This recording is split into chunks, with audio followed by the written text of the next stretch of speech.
la deuxième conférence de la matinée. Je dois vous avouer que je suis un peu intimidé de présenter Francis Allais dans ses locaux parce qu'il est beaucoup plus chez lui que je ne peux l'être. Francis Allais, tout le monde le connaît, biologiste, botaniste de renommée mondiale. Francis Allais est à l'origine, après une bonne cinquantaine d'années de travaux, d'études, de recherche et d'exploration ici et là, de beaucoup de choses. Le radeau des cimes, dont tout le monde a entendu parler, et bien d'autres initiatives. Francis Allais est aussi médaille Field, ce qu'il faut souligner, et la France ne s'enorgueillit pas d'en avoir trop, et donc c'est une de ses qualités. Et il a été professeur à l'université de Montpellier. Des générations d'étudiants s'en souviennent avec plaisir et émotion. Et donc c'est à Francis Allais que je donne la parole pour la deuxième conférence de notre matinée. Merci beaucoup, Monsieur le Président. Mesdames et Messieurs, bonjour. Je voudrais commencer par dire que c'est très impressionnant d'être botaniste à Montpellier. Parce qu'on sait qu'il y a une longue lignée de gens célèbres qui ont fréquenté ces locaux et cette ville. J'aime beaucoup Gouan, par exemple, peut-être pas assez connu en botanique. Et puis, bien entendu, Magnol, De Candolle, Amberger, etc. Je ne vais pas me lancer dans une approche historique, mais je voulais les saluer pour commencer. Merci de m'avoir invité à parler des arbres. J'aime beaucoup les arbres. Je ne songe pas un seul instant à cacher la sympathie qu'ils m'inspirent et l'admiration que j'éprouve à leur égard depuis fort longtemps. Des sentiments très amicaux, mais qui malheureusement sont très loin d'être partagés par tous. Je ne parle pas de vous, mais dans mes visites du monde tropical, où j'ai essentiellement travaillé, je m'aperçois que les arbres et les forêts font l'objet d'un pillage effréné. Bornéo et Sumatra, des grandes îles, quand j'étais gamin, c'était le symbole même de la nature à l'état vierge. Plus de forêt là-bas, plus de forêt primaire, même presque plus de forêt secondaire. Bornéo à Sumatra maintenant, c'est des plantations de palmiers à huile et d'arbres à caoutchouc. Le Mato Grosso, le sud du bassin de l'Amazone, c'est pire encore. Là, les arbres ont totalement disparu et vous avez à perte de vue des champs de soja transgénique, qui, c'est d'ailleurs pas pour le Brésil, c'est pour la Chine. Et par conséquent, il y a une autoroute qui est en construction vers la côte pacifique. Il va falloir franchir les Andes. Un travail monstrueux. Le pire pour moi, c'est la Papouasie. La Papouasie, c'était Papouasie-Nouvelle-Guinée, c'était encore il y a peu de temps un refuge de belle végétation à l'état sauvage. Et maintenant, la Papouasie-Nouvelle-Guinée, c'est devenu le pays du monde qui exporte le plus de bois tropicaux. Exploité par des Malaisiens et envoyé vers la Chine. Bref, c'est pas très agréable tout ça. Je ne sais pas si vous avez déjà vu un chantier d'abattage en forêt tropicale. Moi, c'est un spectacle qui me soulève le cœur. C'est quelque chose de monstrueux. Pour moi, j'ai l'impression d'assister à un viol. Ça me répugne. Moi, ce n'est pas de ça que je voulais vous parler. Parce que pour que les arbres soient davantage respectés qu'ils ne le sont maintenant, je crois qu'il faut en renouveler l'image. Les arbres ne sont pas du tout ce que... Comment dire? Les arbres de maintenant, tels que nous les avons devant nous, ce n'est pas du tout les arbres de mes parents. Encore moins les arbres de mes grands-parents. C'était simple à l'époque, c'était du bois, c'est tout. C'est plus du tout ça. Une première question à se poser, toute bête, mais qui, je crois, a son mérite. Vous êtes devant un arbre, un gros arbre. La bonne question à se poser, c'est d'où vient la matière qui est là. Vous savez très bien que si cet arbre a un siècle ou deux, eh bien, un siècle ou deux avant, il n'y avait rien, il y avait une graine. C'est donc légitime de se demander d'où sort cette matière qui est parfois des milliers de mètres cubes de bois. Alors quand je pose la question à mes voisins, à mes colocataires, ils me disent « bon, c'est facile, ça sort du sol ». Hélas, non. Il y a un petit peu qui sort du sol, mais c'est tout à fait minoritaire. En fait, il faut comprendre l'arbre, et c'est une manière légitime de le comprendre. Il faut comprendre l'arbre comme un amas de polluants atmosphériques, rendu visible par une méthode très satisfaisante et totalement gratuite d'épuration. Je crois que c'est une manière de comprendre mieux ce qu'est un arbre. 1000 kilos de bois, il faut 1851 kilos de gaz carbonique. Donc vous voyez que c'est vraiment efficace. Un mot sur l'architecture, parce que je crois que ça aussi, ça a renouvelé notre conception de l'arbre.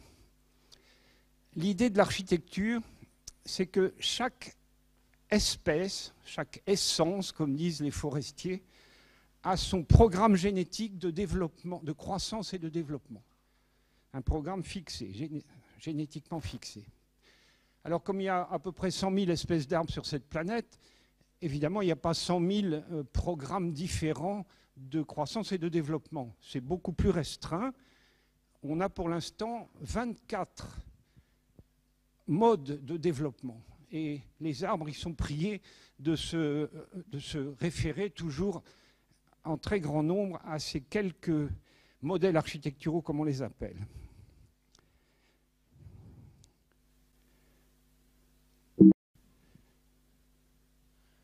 L'architecture, c'est quelque chose d'extrêmement simple. On me dit souvent, mais on aurait dû faire ça au XVIIe siècle. Je suis désolé, ce n'est pas de ma faute si ça n'a pas été fait. Donc il n'est pas trop tard. 1, 2, 3, 4, c'est les modes de répartition des branches sur le tronc. 1, c'est une répartition régulière, c'est-à-dire chaque feuille du tronc donne une branche. 2, c'est très différent, c'est beaucoup plus fréquent chez nous, la figure 2, à cause de l'hiver. Vous avez une répartition rythmique des branches sur le tronc.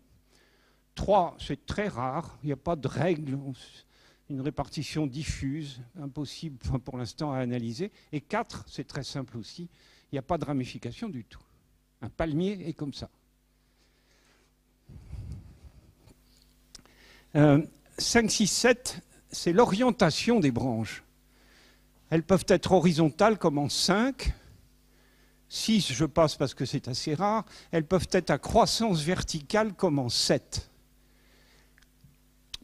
7, c'est très important. Si vous voyez les pins qu'on a chez nous, c'est un peu tôt là maintenant, mais au mois de mai, ils sont couverts de doigts verts parfaitement verticaux, même sur les branches basses qui sont affaissées sous l'action de la pesanteur. Ça veut dire qu'il ne faut pas tenir compte de la vieillesse des axes. Ce qui compte, c'est les axes jeunes. C'est ça qui va nous montrer l'orientation de croissance. 8 et 9, c'est vraiment tout à fait simple. C'est la position des fleurs. En 8, la floraison est terminale. Et donc ça, c'est comme si on avait coupé l'axe porteur. Il ne peut plus pousser. La plante peut pousser, mais alors il faut imaginer un système de relais. 9, c'est une situation tout à fait différente. La position des fleurs est latérale, donc ça ne gêne absolument pas la croissance de l'axe qui les porte. Alors voilà, les éléments de base de l'architecture, c'est ça. C'est d'une extrême simplicité, et c'est vrai que ça ne demande rien d'autre qu'une simple observation à l'œil nu. Ça peut paraître trop simple, ça peut paraître trop peu, mais en réalité, il faut voir là la base d'une combinatoire. C'est-à-dire, vous pouvez combiner tout ça. Et la combinatoire, vous savez, ça monte très vite en termes de solutions. On peut en créer des centaines, peut-être même des milliers. Et la nature n'a pas fait tout ça. Elle n'a fait pour l'instant que 24 combinaisons qu'on appelle les 24 modèles architecturaux. Regardez en 1. Ça pourrait être un lilas, ça pourrait être un manioc ou un ricin, peu importe. On l'a appelé modèle de Lowenberg. 1, c'est une croissance verticale des branches, une ramification rythmique et une position terminale de la sexualité. Donc c'est une des solutions possibles. en deux, en plein milieu du tableau, un tronc vertical, une ramification rythmique et des branches horizontales. C'est ce qu'on appelle maintenant le modèle de Massard. Pour moi qui fréquente les tropiques assidûment, c'est le fromager. Je ne sais pas si ça vous dit quelque chose. Pour ceux qui ne connaîtraient pas le fromager, c'est le sapin. Voilà. Et alors, vous remarquez qu'il n'y a aucune espèce de parenté entre un fromager et un sapin. Cependant, ces deux plantes-là ont adopté, au détail près, le même programme de croissance et de développement. Je ne vais pas vous en montrer trop, mais encore un. Le modèle de Troll, dédié à un grand botaniste allemand, extrêmement important. Dans le modèle de Troll, d'abord c'est le plus important de tous ces modèles, c'est celui qui a le plus d'exemples, quelle que soit la région du monde. En outre, il est très facile à reconnaître parce que toutes les branches feuillées, toutes les branches qui portent des feuilles sont horizontales. Ceux qui pratiquent le jardinage connaissent sans doute le genre cotonéaster. Voilà, un cotonéaster, c'est typiquement un modèle de Troll.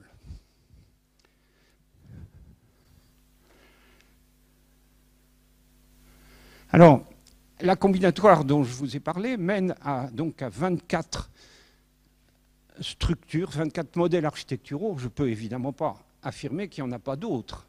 On n'en a que 24 pour l'instant. Enfin, ça fait longtemps qu'on n'en a pas trouvé de nouveaux. Alors ça m'étonnerait que ce chiffre varie beaucoup. Le modèle de Tomlinson, ici, il est très important dans nos régions parce que c'est celui des graminées, des céréales, enfin. Ça, c'est également important. Un lilas pousse comme ça.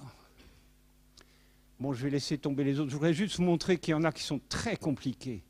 Le modèle de Prévost, par exemple, c'est vraiment une mécanique très compliquée. Et pour édifier ça, on peut poser a priori l'hypothèse que ça ne marche que si l'énergie est très importante toute l'année. Alors que des choses comme ça, par exemple, ça ne demande pas beaucoup d'énergie. Donc dès maintenant, on peut voir qu'il y a des modèles qui seront adaptés à nos régions et d'autres qui seront limités aux régions équatoriales. Alors là, il y en a 12, et les 12 autres, ils sont là. J'attire votre attention sur le modèle de Rao, parce qu'il correspond à tous les chênes du monde et à tous les pins du monde entier. Donc c'est un modèle fort important. Le modèle de Troll, j'en ai parlé déjà. Et le modèle de Nozeran, il ne paye pas de mine, mais je l'aime beaucoup d'abord parce que Nozeran était à Montpellier. Et en outre parce que c'est le meilleur exemple que je puisse trouver, c'est l'arbre à chocolat, le cacaoyer. Voilà, avec ses cabosses sur le tronc. Bon, je n'insiste pas plus sur ces formes-là. Je voudrais vous dire qu'il y a, parmi les arbres, des arbres unitaires. Là, c'est extrêmement simple. On va regarder uniquement le grand Araucaria qui est au milieu, en 3. C'est extrêmement simple parce qu'il a un modèle architectural et sa croissance, c'est uniquement la croissance de ce modèle. Il n'y a pas de... Il n'y a rien à côté, c'est juste la croissance du modèle. Le voilà d'ailleurs, Araucaria bidwillii, une plante d'Australie, extrêmement simple. Sur le plan informatique, c'est très simple de faire dessiner ça par un ordinateur. Vous avez un tronc vertical, vous avez des étages, ça ne se voit pas très bien que c'est des étages parce qu'ils sont très rapprochés, des étages de branches horizontales, et puis des petites ramilles au bout, et c'est là que se trouvent les pommes. Ça, c'est pas vraiment l'équivalent des pommes de pin, mais c'est gros, au moins comme un ballon de football. Donc ça, c'est une plante unitaire. Les palmiers sont des arbres unitaires. Et tout le monde sait bien, tous ceux qui pratiquent le jardinage, que si vous coupez un tronc de palmier, c'est terminé, il n'y a jamais de rejet. Alors, ces plantes unitaires, elles ont une vertu, c'est qu'elles sont très belles. D'ailleurs, on les utilise très abondamment comme plantes d'ornement. Il y a dans cette simplicité, dans ce caractère unitaire, quelque chose qui nous plaît sur le plan esthétique, si j'en juge par la fréquence avec laquelle on les implante dans les jardins. C'est vrai que c'est très beau. Une grande allée de palmiers au jardin botanique de Peradeniya, à Sri Lanka, c'est de toute beauté. Par contre, elles ont une limitation, ces plantes unitaires, elles vivent peu de temps. Elles ne sont pas douées pour la longévité. Un palmier, c'est 100 ans, guère plus. Un araucaria, c'est 300 ans. Ça peut vous paraître beaucoup, mais en réalité, par rapport au reste des arbres, 3 siècles, c'est presque rien. Donc, c'est des plantes qui sont belles, mais qui ne vivent pas longtemps. Et elles ont une autre caractéristique, c'est qu'elles sont anciennes. Les collègues qui font de la paléobotanique et qui s'occupent donc d'arbres fossiles ne trouvent que des arbres unitaires. Je vous en montre encore un ou deux. Regardez celui-là quand il est jeune. C'est le modèle de Massard qu'on a vu tout à l'heure, un tronc vertical et des étages de branches horizontales. C'est une structure très simple. Si vous regardez l'étage par-dessus, ça ressemble à un flocon de neige à peu près. Regardez-le, là il est jeune, regardez-le quand il est vieux. Eh bien le caractère unitaire apparaît ici, c'est exactement le même pattern, comme diraient les Anglais, qui s'allonge, c'est tout. Alors là, nous tombons dans quelque chose de complètement différent. D'abord, c'est une situation d'une extraordinaire banalité. C'est un tronc de chêne vert avec un petit rejet. Alors, évidemment, ça paraît totalement anodin. Un des charmes de la botanique, ça je voudrais le dire avec force, c'est qu'on s'habitue à des choses comme ça, au point que ça nous paraît, à la limite, totalement sans intérêt. Mais si on arrive à se retirer le voile des habitudes devant les yeux, qu'est-ce qu'on a là? Tout simplement un petit arbre qui pousse sur un vieil arbre. Il va falloir s'habituer à cette réalité dérangeante qu'un petit arbre peut pousser sur un vieil arbre. Ce n'est pas une graine qui germe, c'est un bourgeon qui s'est réveillé. Alors, il est facile de voir qu'il a une tige. Ça, je crois que tout le monde la voit. Il a des feuilles, bien entendu. La question se pose de ses racines. Est-ce qu'il a des racines? Je voudrais faire remarquer d'abord que nos anciens leur donnaient des noms très amusants. En français, on disait un gourmand.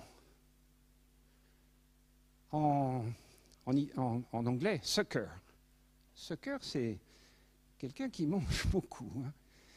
En italien, succhione. C'est toujours le même sens. C'est quelque chose qui, voilà, doué d'un féroce appétit. Je crois que le meilleur, c'est en espagnol, chupón. Chupón, c'est le goinfre. Donc nos anciens, ils avaient compris ça. Et qu'est-ce qui se passe? Eh bien, cette petite plante-là, ce petit arbre, il est parasite sur celui qui le porte. Pour s'en convaincre, il suffit de prendre un scalpel, s'armer de patience et retirer les tissus morts qui sont là. Ils sont abondants, il faut creuser pas mal. Et je vais vous montrer ce que ça donne.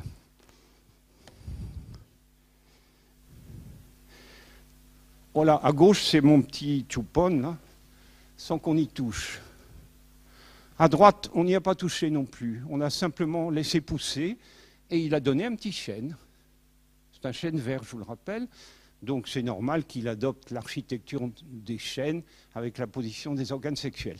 Là, on a retiré les tissus morts et on s'aperçoit qu'il y a effectivement des racines. Elles ne sont pas n'importe où, c'est bien normal, puisque des racines, ça cherche l'eau. On les voit au niveau le plus humide de l'anatomie de ce tronc, au niveau du cambium, un peu au-dessus ou un peu au-dessous, ou les deux.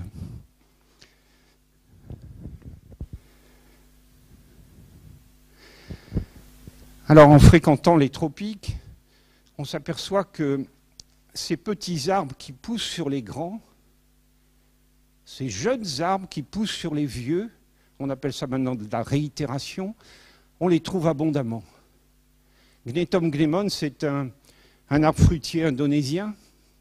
À gauche, l'arbre fruitier a été incliné sous l'action d'une tempête il y a quelques années. Et sa réaction, ça a été de produire cette réitération parfaitement verticale. Vous savez que les arbres tiennent absolument à la verticalité. Et on peut prévoir que l'arbre porteur va disparaître. Ça va se rompre de ce côté-là, de sorte que dans quelques années, l'arbre se sera spontanément redressé. On ne verra plus rien. Il n'y a même pas besoin qu'il soit incliné. Vous voyez que ce gnetome-là, il est bien vertical et il a 2 réitérations chez lesquelles les systèmes de racines sont parfaitement évidents. Bon, je suis désolé, mais il va falloir s'habituer à cette idée qu'un petit arbre pousse sur un grand et que c'est un progrès en plus.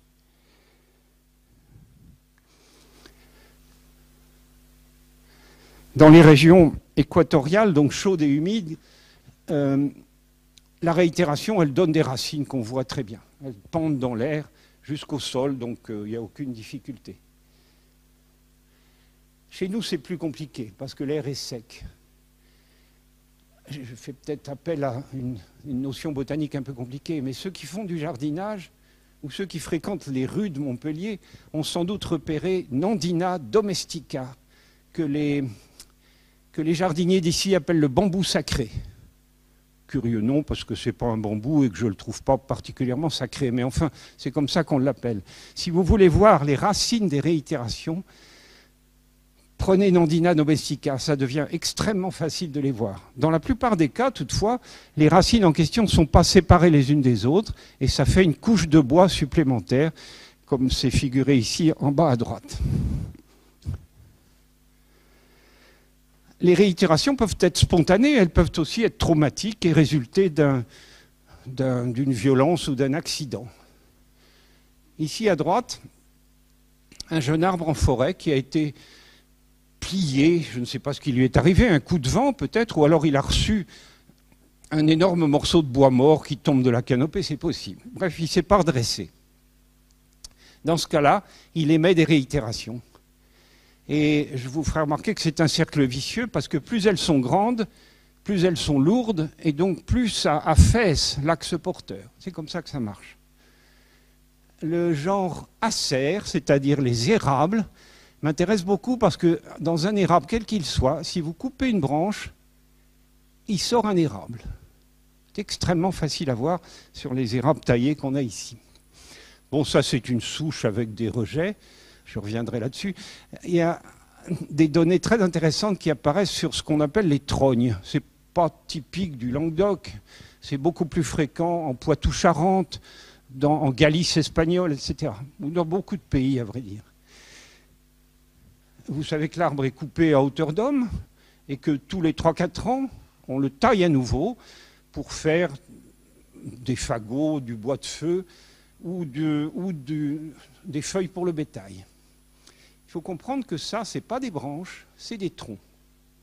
C'est les troncs des réitérations. La preuve en est que sous ces troncs, il y a un système de racines qui atteint le sol. Chaque fois qu'il y a un tronc, il faut chercher des racines à la base, bien sûr. Une chose très curieuse, c'est que ces arbres n'ont pas une grande valeur tant qu'on ne les a pas trognés. Ce néologisme, j'espère que vous me le pardonnerez. C'est un bois qui n'a pas beaucoup de valeur. Ça peut être un saule, ça peut être un frêne. Mais une fois qu'il est trogné et qu'il est parcouru par ces réseaux de racines, eh bien, ce que me disent les amis de la région de Poitou-Charentes, c'est qu'on est obligé de les garder. Sinon, on vous les vole nuitamment. Les gens viennent avec une pelle mécanique et ils les emmènent. Pourquoi faire?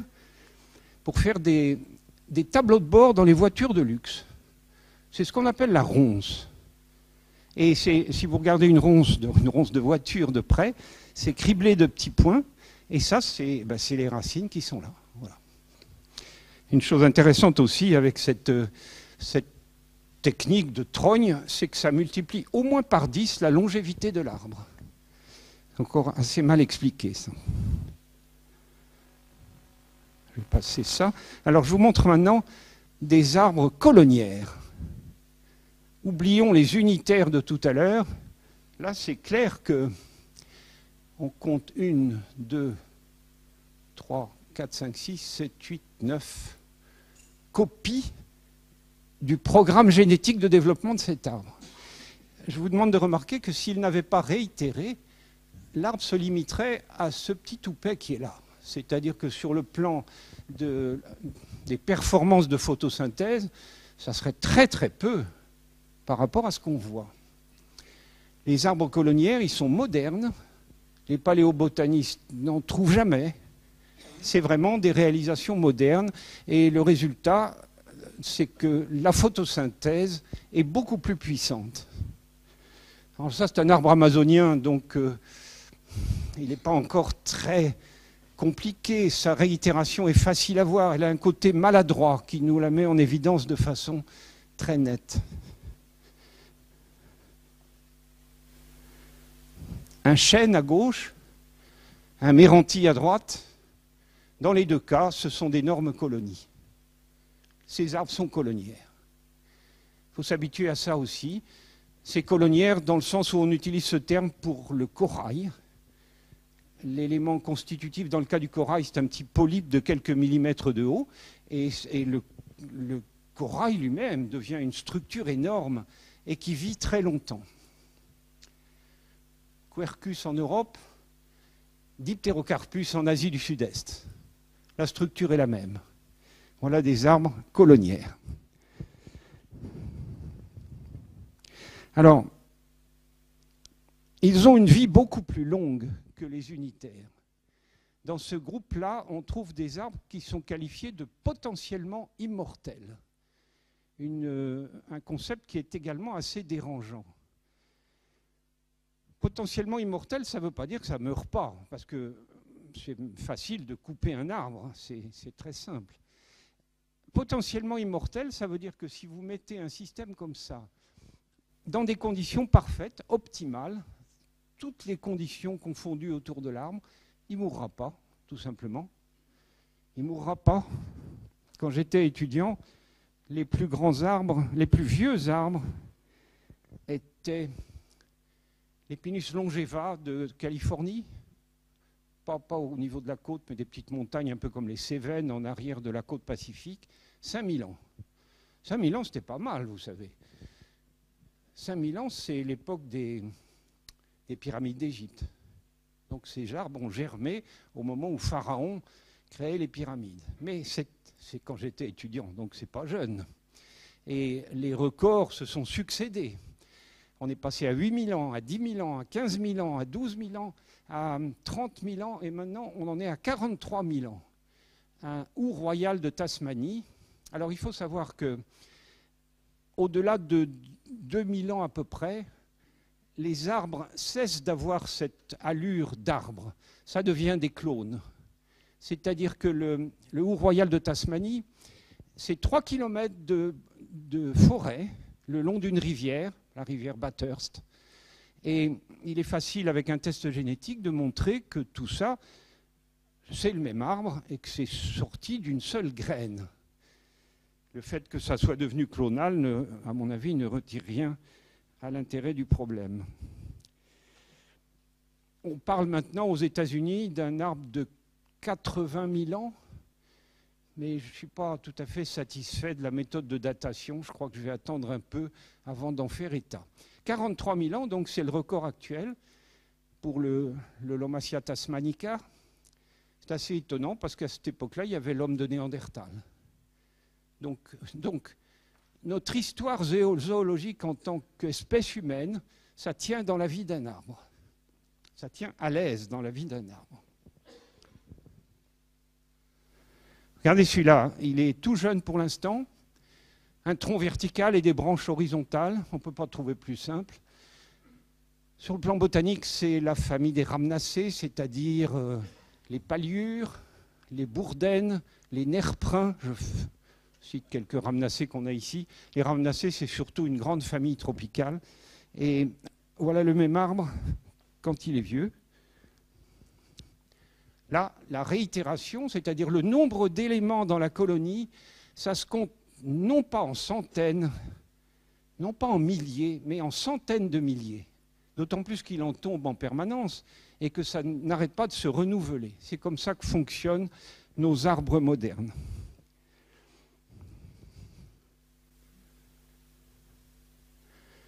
Ça, c'est une image de la timidité des arbres.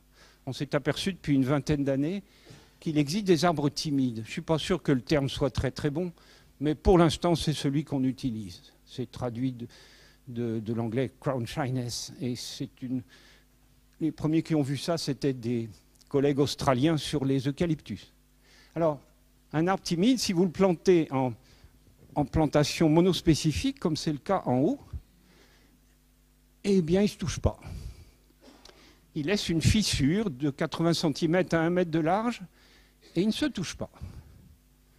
Et puis, en vieillissant, l'arbre conserve sa timidité par rapport à ses voisins, mais en plus, il apparaît une timidité à l'intérieur de sa couronne, ce qui va bien dans le sens de considérer l'arbre comme une colonie. Et ce qui me dérange un peu dans cette histoire de timidité, c'est que nous ne savons pas à quoi ça sert ni comment ça marche. Il faut le reconnaître. Mais ça ne devrait pas être très long qu'on arrive à comprendre tout ça. Voilà un camphrier avec une très belle timidité. Même si on n'arrive pas à l'expliquer, ça ne nous empêche pas de l'admirer. Alors, vous faisiez allusion tout à l'heure à des transferts chimiques. Là, il semble que ce soit physique. L'hypothèse que nous avons maintenant et qu'on va tester, ça n'est qu'une hypothèse, c'est que l'arbre émet des sons. La croissance le fonctionnement d'un méristème, ça émet des sons. Il faut se souvenir que les cellules végétales sont enfermées dans une coque cellulosique et que donc le frottement de ces coques les unes sur les autres, ça peut être à l'origine d'un son. Le son est spécifique et donc l'arbre, il sait, d'abord il sait s'il a un voisin et en plus il sait si son voisin appartient à la même espèce que lui ou pas. Et si c'est la même espèce, alors il sera timide. Il n'y a pas de timidité entre espèces différentes. Alors voilà, le gros, celui-là est devenu gros, et donc il y a une timidité interne, intracouronne. Ça, c'est une image toute récente que j'ai eu la chance de visiter Białowieża, la grande forêt primaire d'Europe, la dernière forêt primaire d'Europe, à la frontière entre la Pologne et la Russie, et la Biélorussie. Eh bien, vous avez un unitaire à gauche et un colonnière à droite. Si on les met en compétition, le colonnière va forcément gagner. Parce que, supposez qu'un arbre s'effondre à proximité, donc tout d'un coup, il y a une énorme énergie disponible. Eh bien, l'unitaire, il ne peut pas en profiter, parce que justement, il est coincé dans un programme génétique unique. Tandis que le colonnière, lui, il va en profiter très bien parce qu'avec ce système de réitération, il envoie ces réitérations à l'endroit qu'il faut pour capter toute l'énergie. Donc on voit à quel point c'est plus moderne et plus efficace que les arbres unitaires. Alors il faut comprendre aussi, ça c'est une des réalisations qu'on a fait avec les études sur les canopées, il faut comprendre que les éléments constitutifs de la colonie n'ont pas forcément le même génome. Ils ont tous le génome de l'espèce considérée. De même qu'ici, dans cette salle, nous avons tous le génome humain. Mais dans cette salle, il n'y en a pas deux d'entre nous qui aient le même génome, n'est-ce pas? Eh bien, vous avez un peu une situation comme celle-ci. Voilà, au début du printemps, un photinia qui a 2 mètres carrés déjà fleuri. Et si vous... Non, pardon. Si vous regardez 15 jours après, c'est comme ça. Alors, les arboriculteurs, les horticulteurs, ils savent tout ça très bien. Et ils ont très bien compris que ça pouvait permettre de créer des variétés nouvelles. Si vous prenez un bourgeon dans la partie qui a fleuri précocement et que vous greffez ce bourgeon sur un arbre tout venant, vous fabriquez une variété précoce. C'est comme ça que ça se passe en arboriculture fruitière. Le praticien qui connaît bien son arbre, tout d'un coup, il a la surprise de voir une branche qui porte des fruits beaucoup plus gros, beaucoup plus appétissants, beaucoup plus colorés, enfin bref, bien meilleurs. Donc il prend des bourgeons sur cette branche-là, et c'est ça qui va lui servir à créer une variété nouvelle. Si vous voulez créer un érable rouge, c'est très facile.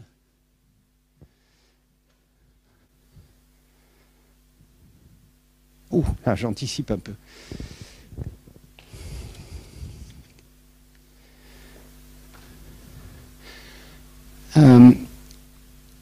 Je voudrais vous faire toucher du doigt un des avantages de la structure végétale sur la structure animale ou humaine. Parce qu'après tout, nous avons une structure animale, nous autres. Tout simplement parce que nous sommes des primates.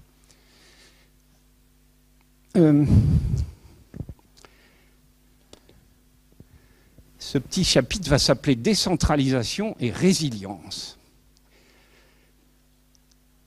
Un homme, ça a 100 organes. J'ose à peine le dire dans un parterre où il y a tellement de médecins. J'ai mis en concurrence différents médecins et les avis étaient assez partagés sur le nombre d'organes que nous avons. Ça m'a amusé d'ailleurs au passage. Les uns disent 50, les autres disent 100. On est allé jusqu'à 120. Enfin, ça dépend, par exemple, si vous comptez les deux hémisphères du cerveau comme des organes distincts, ou bien si vous comptez le cerveau, c'est tout. Bon, enfin bref, je ne rentre pas dans les détails et je m'en tiens pour l'instant à ce chiffre-là, 100 organes dans un être humain. Ce sont des organes bien individualisés et dont chacun remplit une fonction. Alors, je crois que je serai d'accord, enfin les médecins seront d'accord avec moi. Une plante, 3 organes. Ça, on le sait depuis Goethe. Pas la peine d'en chercher plus. Tige, racine, feuille. C'est terminé. Même les fleurs, même les fruits, vous les résolvez avec ces éléments-là. Bon, alors la vie d'une plante, il faut comprendre que ça soulève des problèmes énormes. Figurez-vous que vous êtes fixe et comestible. Eh bien, pour survivre, il va falloir déployer des trésors d'imagination. 100 organes chez nous, 3 organes chez les plantes ou chez les arbres. On pensait donc qu'ils avaient moins de fonctions que nous. Ça paraît logique de réfléchir comme ça. En fait, c'est faux. Nous savons maintenant que les plantes, les arbres ont autant de fonctions que nous, et même plus. Et même plus. Bon, il y a des choses évidentes, ils n'ont pas de squelette, mais ça ne les empêche pas d'être parfaitement rigides. Ils n'ont pas de cœur, n'est-ce pas? Mais ça ne les empêche pas qu'il y ait une double circulation, montante et descendante. Ça fonctionne très bien. Sur d'autres principes, mais ça fonctionne aussi. Ils n'ont pas de poumons, mais ils respirent comme vous et moi. Ils n'ont pas de tube digestif, ils n'ont pas de bouche ni d'anus. Ça ne les empêche pas de digérer et même d'émettre des excréments. On a mis longtemps à les identifier, mais maintenant ça y est. Ils n'ont pas d'œil. Mais ils ont de toute évidence une vision, parce que si vous mettez une plante dans une enceinte fermée avec juste un trou, même si le trou est dans une position très bizarre, la plante va se diriger vers ce trou, tout le monde le sait bien. Ça suppose donc qu'il y ait une sensibilité vis-à-vis de la lumière. Remarquez que comme la lumière, c'est leur aliment de base, il est évident que la plante doit savoir la repérer. Pas d'oreilles, mais ça ne les empêche pas d'entendre. Nous avons en Chine du Sud, dans le Yunnan, la partie tropicale de la Chine, c'est à peine un arbre, c'est haut comme ça s'appelle Codariocalix girans, et cette petite plante, quand vous faites du bruit, elle bouge. Les folioles latérales bougent. Si vous arrêtez de faire du bruit, elles arrêtent de bouger. Donc, cette plante n'a pas d'oreille, mais de toute évidence, elle a des récepteurs d'ondes sonores, sinon ça ne marcherait pas. Je profite pour vous dire que c'est en vente sur Internet maintenant, le Codariocalix girans, et que ça pousse très très facilement dans nos climats. Il faudra juste les rentrer pendant l'hiver.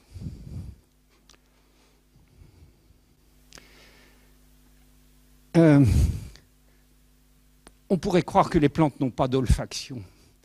Et on sait maintenant qu'elles en ont. Je ne sais pas si vous connaissez la cuscute, qui est une plante parasite sans chlorophylle. C'est plutôt une nuisance pour les jardiniers. La cuscus est une plante parasite, donc. Et si on lui laisse le choix entre plusieurs hôtes, elle choisit. Supposez qu'on lui confie, qu'on lui mette devant elle une vingtaine d'espèces de plantes et que dans l'eau, il y a une tomate. Elle ira droit sur la tomate. Remplaçons la tomate par un simple coton imbibé de jus de tomate, elle ira droit là-dessus. Donc on ne peut pas éviter qu'il y ait une sensibilité aux molécules volatiles émises par la tomate ou par l'extrait. Elles n'ont pas de cerveau. Darwin pensait que le cerveau des plantes était dans les extrémités des racines. C'est rare que je sois en désaccord profond avec Darwin, mais sur ce point, je ne peux pas le suivre. Pour l'instant, on n'a pas trouvé de cerveau chez les plantes. Et cependant, elles manipulent les animaux. Regardez la pollinisation. La plante met en place une très belle fleur. Elle est belle, nous la trouvons belle, mais sans doute l'animal en question, il la trouve belle aussi. Cette fleur dégage un parfum agréable, et l'animal, qui est généralement un insecte, il sait que s'il vient sur cette fleur, il aura une rétribution en termes d'une nourriture riche et agréable qu'on appelle le nectar. Vous ne me ferez pas croire que cet insecte, son but, c'est de polliniser la plante. À mon avis, il s'en fiche complètement. Lui, ce qu'il vient faire, c'est manger. La pollinisation a eu lieu, la fécondation a lieu. Arrive maintenant la maturation des fruits. Lorsque le fruit est mûr, il s'ouvre, il a des couleurs magnifiques, il dégage une odeur agréable. Viennent d'autres animaux, plus gros, plus lourds que les précédents. Ils viennent manger ce fruit. Vous ne me ferez pas croire que leur objectif, c'est de disséminer les graines de la plante. Je crois pouvoir affirmer que ces animaux-là, ils viennent seulement manger. Comment ça s'appelle de faire faire à quelqu'un quelque chose qui vous est avantageux et que la personne en question ignore? Ça s'appelle de la manipulation. Et je trouve que sur le plan philosophique, ce n'est pas inintéressant de constater qu'un organisme vivant qui n'a pas de cerveau manipule un organisme vivant qui, lui, a un cerveau.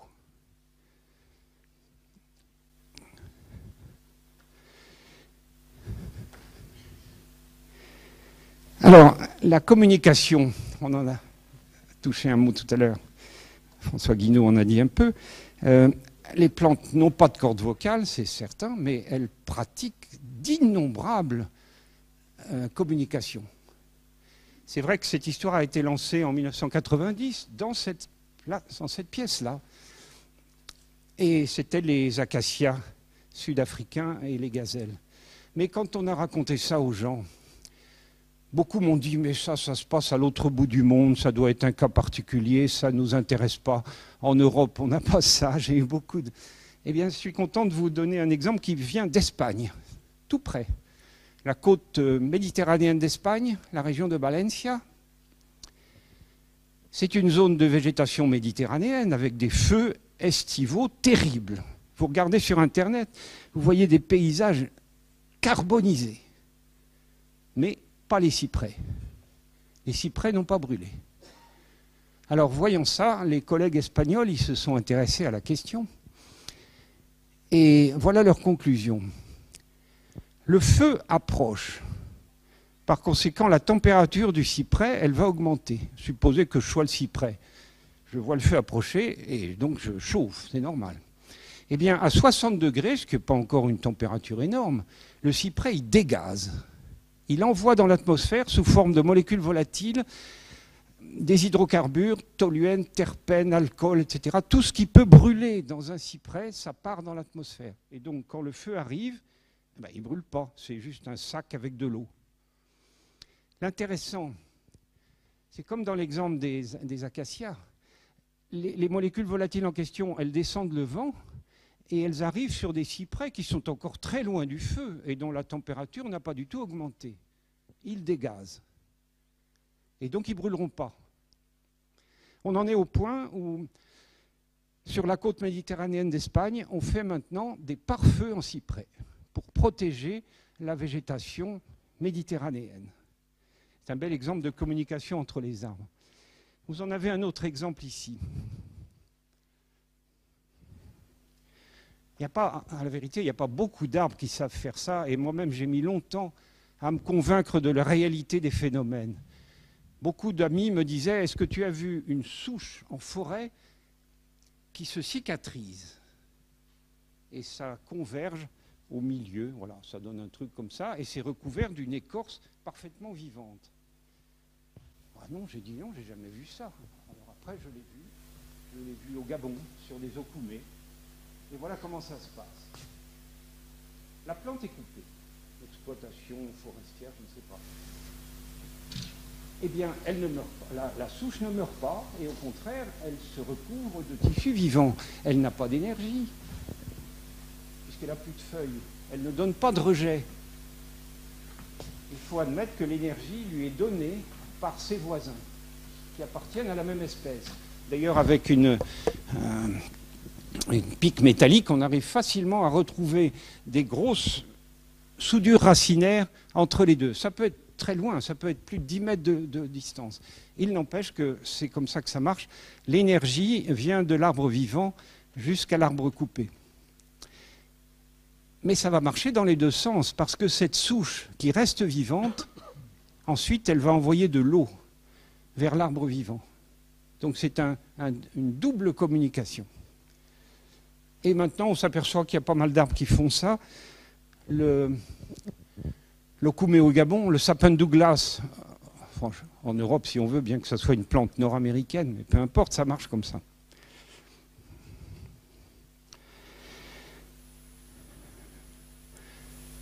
Des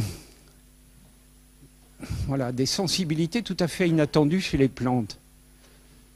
Je pense que tout le monde connaît la sensitive. C'est très banal, on le trouve dans les supermarchés maintenant. Une jolie petite plante à fleurs roses. Si vous touchez les feuilles, elle se plie. Et puis elle met 3/4 d'heure à se déployer. Élevez une sensitive chez vous. Pas de problème, il suffit qu'elle ait de la lumière et de l'eau. Mais elle n'a jamais reçu la pluie. Vous la sortez. Elle reçoit sa première pluie. Évidemment, elle ne connaît pas ses chocs, donc elle ferme ses feuilles. Cependant, elle n'est pas idiote, et au bout de 3-4 pluies, elle comprendra que ce n'est plus la peine d'avoir peur de cette chose-là, donc elle ne se fermera plus. Ok. Rentrez-la chez vous, et élevez-la pendant 4-5 ans sans pluie. Ça ne l'empêche pas de pousser, il suffit de l'arroser. Vous la sortez, elle reçoit une pluie, elle ne se plie plus. Elle a gardé le souvenir d'une expérience qui est déjà ancienne. Il faut remarquer que ce n'est plus du tout les mêmes feuilles. Bien sûr, ça a complètement changé. Voilà une sorte de mémoire. Alors, c'est une mémoire, si vous voulez. Oui, c'est une mémoire à la façon des plantes. Je ne crois pas qu'il faille comparer trop exactement nos fonctions avec celles des plantes. Mais bon, je vous donne encore un exemple. Un support inerte et une liane. Supposez que je sois la liane. J'envoie une vrille, une liane à vrille, ça pourrait être une vigne, mais sur l'expérience dont je parle, ça a été une passiflore. La liane envoie une vrille vers le support. On sait qu'elle voit le support, et même si ça se passe dans le noir, elle va y aller droit. Bon, c'est un autre problème. Au moment où elle va toucher le support, vous déplacez le support, 10 cm sur la droite. La liane va envoyer une autre vrille. Et au moment où elle va atteindre le support, vous le déplacez 10 cm sur la droite. Je me dis que parfois, il vaut mieux que les plantes ne parlent pas. Vous le faites 5 ou 6 fois. Et à la 7e, vous avez la surprise de voir la liane anticiper, c'est-à-dire qu'elle envoie sa vrille 10 cm à droite. Alors, c'est des choses comme ça qui amène de plus en plus d'auteurs à parler maintenant ouvertement d'intelligence des plantes. Je ne suis pas certain que vous serez d'accord. Moi-même, j'ai des réticences. Mais enfin, ça devient quelque chose d'assez critique. Des sensibilités que nous n'avons pas. Nous savons maintenant, enfin, c'est pas tout récent, c'est 1998, nous savons maintenant que la marée se fait sentir dans les arbres. Un arbre, c'est suffisamment d'eau pour que l'attraction lunaire additionnée à l'attraction solaire, ça fasse une marée qu'on est en mesure de mesurer. On a des capteurs extrêmement sensibles qu'on enroule autour du tronc. Eh bien, la plante augmente et diminue de diamètre exactement selon l'annuaire des marées. On voit même, ça va jusque dans le détail, puisque on voit même les mortes eaux et les vives eaux dans cette pulsation du diamètre du tronc. Alors, ceux qui sont le plus avancés là-dedans, c'est les Suisses, parce qu'ils ont une très grande habitude de fabriquer des maisons en bois. Et selon la période à laquelle vous abattez l'arbre, vous aurez un bois qui n'a aucun intérêt, qui pourra servir uniquement à allumer le feu, ou bien vous aurez un bois qui va rester en place pendant des siècles. C'est le principal effet de l'attraction lunaire sur les arbres. Une autre sensibilité que nous n'avons pas du tout, ça vient du Japon. Et les collègues japonais nous disent que les arbres vont nous permettre de prévoir l'arrivée des séismes. Ça ne vous étonnera pas que ce soit des Japonais qui s'intéressent à ça. Un collègue qui s'appelle Saito, qu'est-ce qu'il fait? D'abord, il travaille sur n'importe quel arbre. C'est un petit arbre qui est dans le jardin de son laboratoire ou bien dans la rue en face. Il met une électrode dans l'écorce et l'autre électrode, elle est au bout d'une tige mécanique qu'il enfonce dans l'hémisphère racinaire du même arbre. Les deux sont reliés à une machine à fabriquer des images. Et tant que vous avez une sinusoïde régulière, eh bien ça va, vous pouvez aller travailler sans problème. On peut penser que dans quelques années, à côté de la porte de sortie de la maison, il y a déjà maintenant un thermomètre souvent. Dans quelques années, il y aura ce petit écran avec la sinusoïde. Attention, si la sinusoïde n'est plus du tout régulière et qu'elle s'envole vers le haut ou vers le bas, il y a un séisme qui arrive. L'arbre le sait.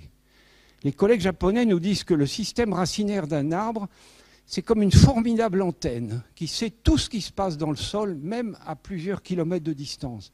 Évidemment, ça ne vous dira pas à quelle distance de l'épicentre vous êtes. Ça, on ne peut pas le dire. Mais enfin, vous avez au moins le temps de sortir de chez vous, et c'est bien ce qui compte dans ces cas-là.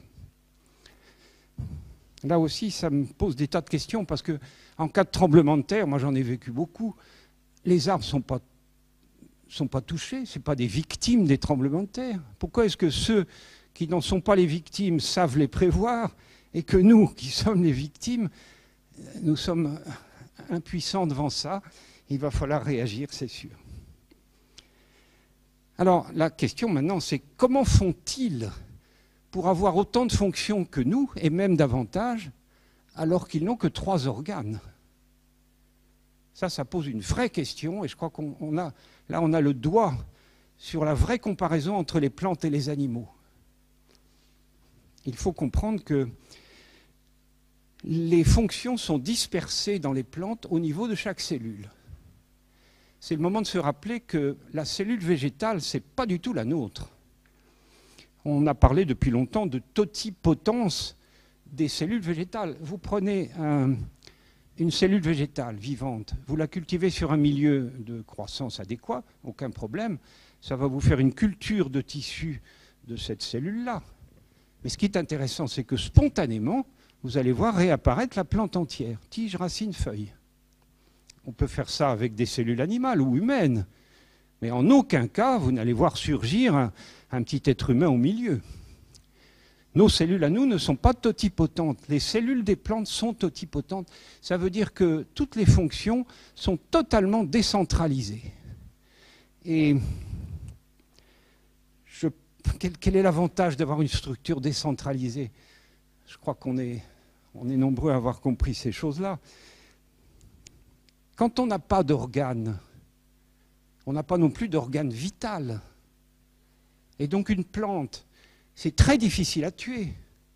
On me dit, mais non, tu prends une tronçonneuse, tu coupes l'arbre à la base, il va mourir. C'est pas vrai.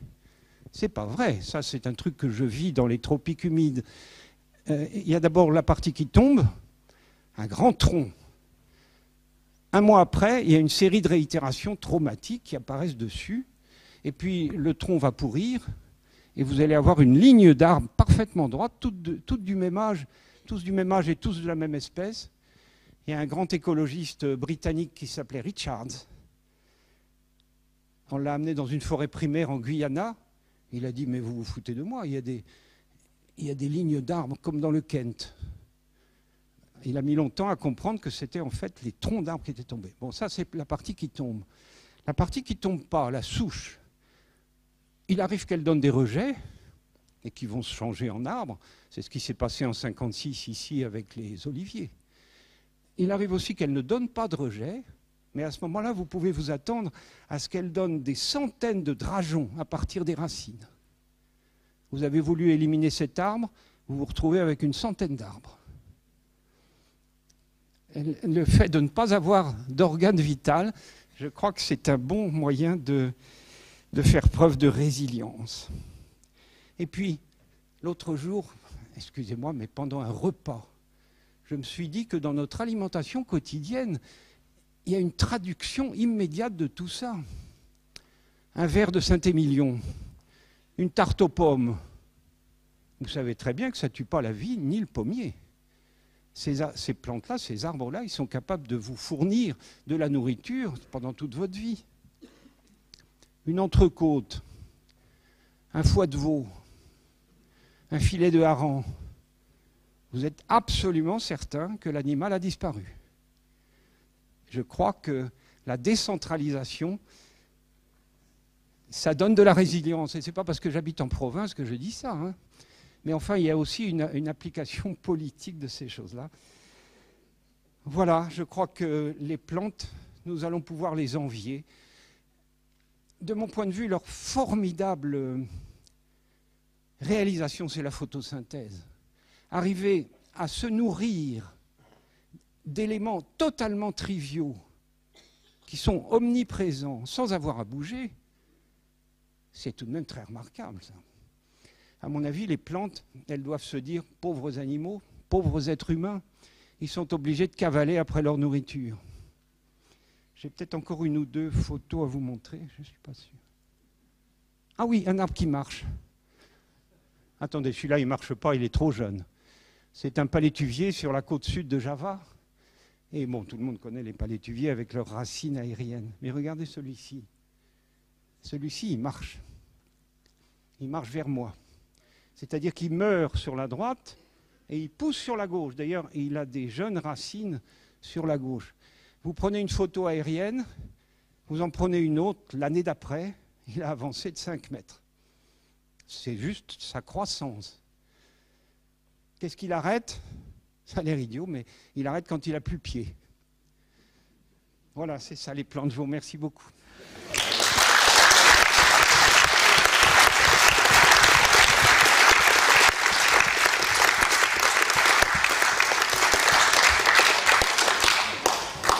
Merci beaucoup, Gisèle, pour cette conférence. Vous avez fait faire une promenade dans votre jardin des plantes. C'est le lieu idéal pour ça. Et donc, avant la pause déjeuner, est-ce qu'il y aurait une question, une ou des questions qui seraient à poser à Francis Allais? Ah oui. Juste une petite précision. Vous aviez parlé du chêne comme un arbre collinaire. Colonnière. Colonnière, oui, colonnière, oui. Vous vouliez dire par là que c'était des réitérations de nouveaux arbres à chaque endroit? Oui. Oui. Expliquez un peu, parce qu'on ne le voit pas très clairement. Alors, quand il a des feuilles, c'est pas évident. Oui. Mais regardez-le en hiver, au moment où il perd ses feuilles, vous allez voir une infinité de pointes dans la cime. Et chacune de ces pointes est une réitération et ça correspond à un nouveau chêne. Si vous les suivez vers le bas, vous allez trouver un tronc et au point d'impact sur la plante elle-même, vous allez trouver des racines. Je voulais juste savoir si, Pardon. si l'implantation des antennes pour avoir la 3G, la 4G, la 5G et autres va perturber la vie des arbres. Je ne sais pas. Ils ont tellement oui. Excusez-moi, ça me fait marrer parce que je vois dans la région de plus en plus souvent des installations de téléphonie mobile qui prennent la forme d'arbres. Un énorme agathis, un arbre de l'hémisphère sud qui pousse en une nuit dans un village près de Montpellier. Je trouve que quand on n'a rien à cacher, on n'a pas besoin de faire ça. Mais alors pour répondre à votre question, madame, je suis désolé, le principe de précaution devrait jouer. Mais disons que pour l'instant, on n'a pas d'évidence d'un impact négatif. La résilience, vous savez, c'est dans beaucoup de domaines. Hein. Y aurait-il une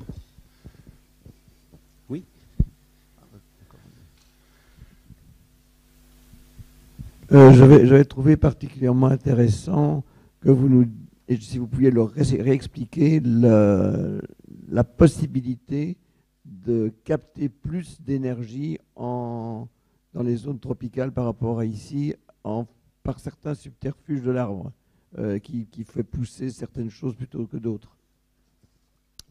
Alors, c'est vrai que dans les régions tropicales où moi je travaille, l'énergie solaire, elle est très forte toute l'année. Le soleil n'est jamais bas sur l'horizon. À midi, il est toujours au moins à 60 degrés. Je ne sais plus le chiffre exact. Mais bref, un ensoleillement très fort. Alors, le résultat, c'est que beaucoup d'arbres tropicaux poussent extrêmement vite, ça se comprend. Je me rappelle une graine une césalpinier brésilienne que j'avais plantée devant chez moi, en un an, 9 mètres. En 2 ans, 18 mètres. Après, il s'est calmé un peu, 24 mètres, enfin bref. Voilà, ça, c'est des croissances qu'on peut attendre avec une énergie solaire suffisante. Cependant, il ne faut pas croire que tous les arbres tropicaux poussent vite. Les grands arbres des forêts primaires, ils poussent absolument pas plus vite que nos chênes d'ici. Quelques millimètres par an. Mais quelques millimètres sur une population énorme de troncs réitérés.